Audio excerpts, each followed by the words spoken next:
되고 있어. 3분 32초. 오케이. 마이크 켜졌어? 네. 저기 똥꼬 켜졌네. 오케이. 하겠습니다. 오케이. 하나, 둘, 셋. 네, 안녕하세요. 조곤조곤의 구현입니다. 네, 안녕하세요. 현패드입니다. 오늘은 저희가 패션쇼를 하는 브랜드와 네. 하지 않는 브랜드는 어떤 차이가 있는지에 관해서 네. 얘기를 해보려고 합니다. 네네. 일단 뭐 질문을 드리기 앞서서 네. 현패디님은 패션쇼를 해본 경험이 있으시잖아요. 그쵸. 많이는 아니지만. 두세 번 하셨나요? 네, 그쵸. 네, 그러면 하신 이유는 왜 하셨죠? 패션쇼를? 이거를 참, 이 의자 되게 불편하네요. 그쵸. 포괄적이긴 한데, 여러 가지가 있죠. 마케팅, 네. 그 다음에 셀링, 이런 모든 전반적인 거, 그 다음에 브랜드의 밸류에이션. 그런 것 때문에 다 합쳐서 이제 그거를 하게 됐죠.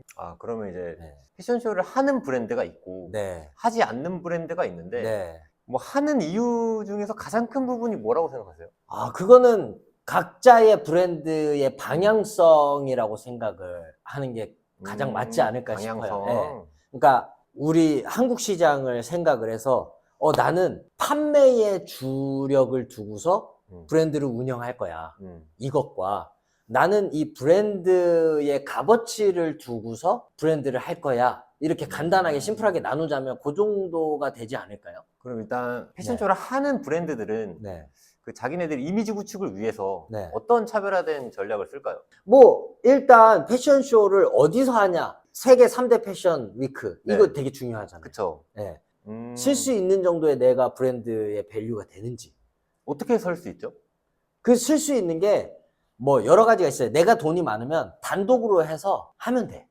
돈만 있으면 세계 3대 패션 위크에 들어갈 수 있나요? 그거는 3대 패션 위크에 들어간다라고 표현하기엔 뭐해요.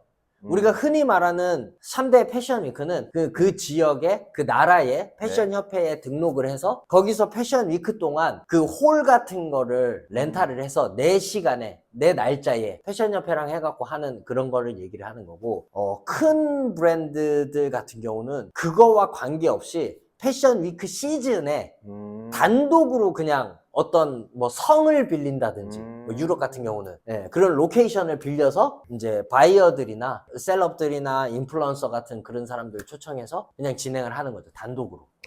그렇구나. 네. 어쨌든 패션쇼도 하나의 마케팅의 일환이잖아요. 그죠. 그러면은 패션쇼를 하지 않는 브랜드들은 네. 마케팅에서 어떤 차별화를 주면서 마케팅을 하는 거예요? 그거 아닌가요? 약간 보면 온라인과 오프라인의 차이인데 약간의 그게 있어요. 예를 들자면 아까 말씀드렸듯이 유명한 사람들을 초청을 해서 내 쇼에 오고 그러면은 패션 채널이나 매거진 쪽을 초청을 또 같이 해요.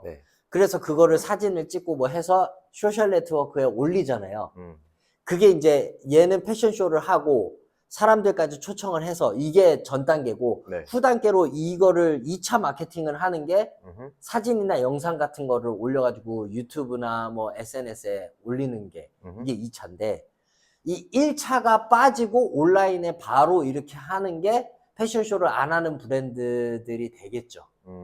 네, 그냥 바로 구현님이 잘 알잖아요. 시딩하고, 협찬 같은 거 해주고, 연예인 협찬 해주고, 그거 가지고 이제 2차 활용해서, 업로드 해가지고 광고로 돌리고 이런 거를 하는 게 일반적이겠죠. 패션쇼를 하는 브랜드들하고 하지 않는 브랜드들하고 가격 차이가 분명한가요? 있죠. 있을 수밖에 없죠. 이 전 단계에 들어가는 비용이 굉장히 커요. 몇 천에서 시작을 할 수도 있고, 억대로 보통 통상적으로 억대를 쓰긴 하죠. 그렇죠. 부대 비용까지 다 하니까. 억대를 쓰니까 그 비용을 안 쓸 수가 있으니 확실히 그게 좀 저렴해질 수 있죠. 만약에 제가 이제 신생 브랜드예요. 그럼 이제 패션쇼를 하고 싶어요. 그러면 하는 걸 추천을 일단 드리나요? 돈 있으면 해라. 돈 있으면은 장점이다? 돈 있으면 장점이죠. 어느 부분이 장점이죠? 모든 부분에서. 그러니까 컬렉션을 하면 대부분의 일반인 분들은 그걸 하이엔드라고 생각을 해요. 이 정도 되니까 패션쇼를 여기저기서 하는구나. 그리고 이 브랜드가 어느 정도의 그런 시드머니를 가지고 있구나. 좀 탄탄하구나. 이런 것들을 가질 수가 있는 거고. 그리고 돈이 왜 필요하냐? 한 번의 쇼로 급부상하기 힘들어요, 사실. 몇 차례의 시즌에 걸쳐서 쇼를 해야 이런 바이어들하고도 컨택이 돼서 프렌십을 갖고 그 다음 넥스트로 수주가 들어오고 막 이렇게 할 수 있단 말이에요. 그러니까 그 시드머니가 있으면 하는 게 나중에 가서 확실히 달라진다고 생각합니다. 그러면은 패션쇼를 하는 브랜드들은 해외를 목적으로 약간 이제 전 세계를 목적에 그거를 두고 하는 건가요? 그거보다 더 직관적으로 말씀을 드리면 수주죠. 업체랑 업체끼리 B2B라고 해야 되죠.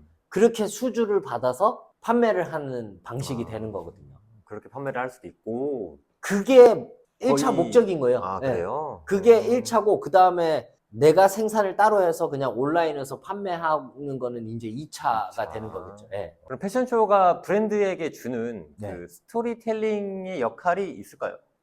그렇죠. 매 시즌 아카이브가 쌓이죠. 물론 뭐 인스타그램이나 홈페이지에도 요즘에 매 시즌 컬렉션을 올려가지고 캠페인샷이나 네, 이렇게 맞아요. 하긴 하지만 그래도 사진보단 영상이고 영상. 저를 기억하는 사람들이 훨씬 많아지겠죠. 저의 아카이브를 기억하는 사람들이. 네. 그러면 요즘에는 네. SNS가 굉장히 많이 발달을 하고 맞아요. 온라인에서 뭐 마케팅도 많이 이제 이용을 하고 계시는데 그렇죠, 그렇죠. 이런 상황에 이제 패션쇼라는 것 자체가 네. 더 중요해지지 않는 느낌을 받고 있거든요, 저는. 맞아요. 앞으로의 그 행보가 어떻게 될까요? 이게 저도 똑같은 걸 느끼거든요. 네. 예전에 제가 알던 브랜드들 그리고 새로운 신진 디자이너들 네네.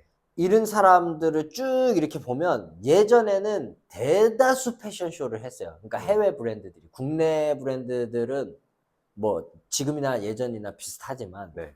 요즘은 전체적으로 줄였어요.